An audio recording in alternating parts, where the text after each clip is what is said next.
Well, Canadians have long known that the cities of Toronto and Vancouver are the most expensive places to live in Canada. That's according to a Centre Policy Alternatives. It's come out with more information and more data proving just that, and the situation is not changing. This new report says that Toronto and Vancouver once again topping the list on rental wages. That's the average wage that somebody needs to make each and every hour to afford to rent.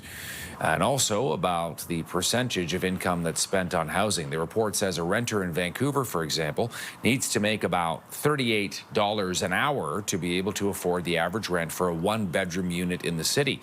And it's about the same thing, a little bit more expensive, but roughly the same thing for somebody who is living in the city of Toronto. Marc Lee is the report author, senior economist with the Canadian Centre for Policy Alternatives. Hey, Marc, happy Thursday.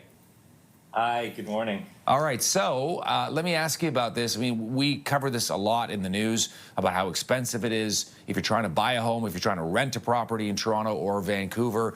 But looking at those numbers, you got to make $38 an hour in order to be able to have a one-bedroom apartment. Very expensive here. What are you guys looking at closely? Give us a deeper dive if you can. Yeah, it's pretty grim.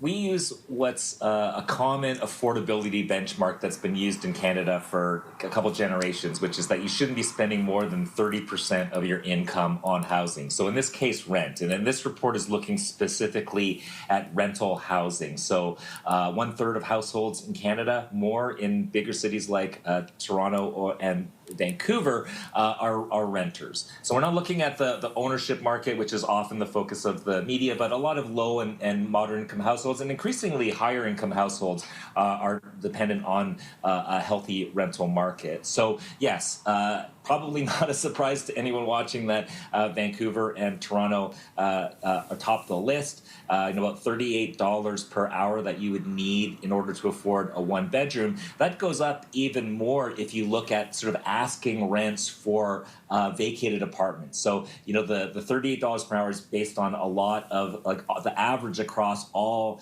renters, which include a number of people who've been living in rent-controlled apartments for decades and that kind of thing. So they're paying much less than average. But if you need to go out and find a one-bedroom apartment, next month, you're looking at more like $42 per hour in Toronto and almost $46 per hour in Vancouver. So that basically forces people to either move further and further out or double up, and they have like a one-bedroom apartment, but one person is living in the living room, one person in the bedroom, this kind of thing, in order to actually meet that financial burden.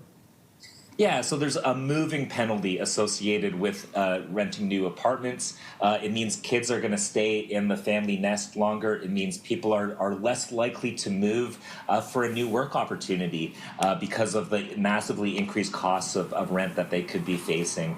It also means that, we also compare these to like the minimum wage. So in Vancouver and Toronto, it's more than double this rental wage than the typical minimum wage. So you just almost need two minimum wage earners full year, full time, living together in a one-bedroom apartment for them to be paying, this affordability benchmark of 30% of their income. Yeah, the other thing I'm curious is, we're talking about Toronto and Vancouver, but, Canada-wide, Marc, what are you guys watching in terms of affordability or unaffordability? Are there some places that still remain actually somewhat affordable in Canada for renters?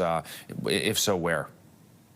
Well, Quebec is the best. So when we make that comparison with minimum wages across the country, there are only 8 cities where you could work full year, full time at minimum wage, and then have that be affordable for a one-bedroom apartment. 6 of those 8 are in the province of Quebec. Generally tends to be that the larger the center, the bigger cities, more demand, more push from immigration and other migration from different parts of Canada, that tends to push up rents in those tighter markets. Hey, Marc, great to see you, and thanks for joining us from Vancouver today. Much appreciated. All right, thanks so much. Marc Lee joining us, report author, senior economist with the Canadian Centre for Policy Alternatives.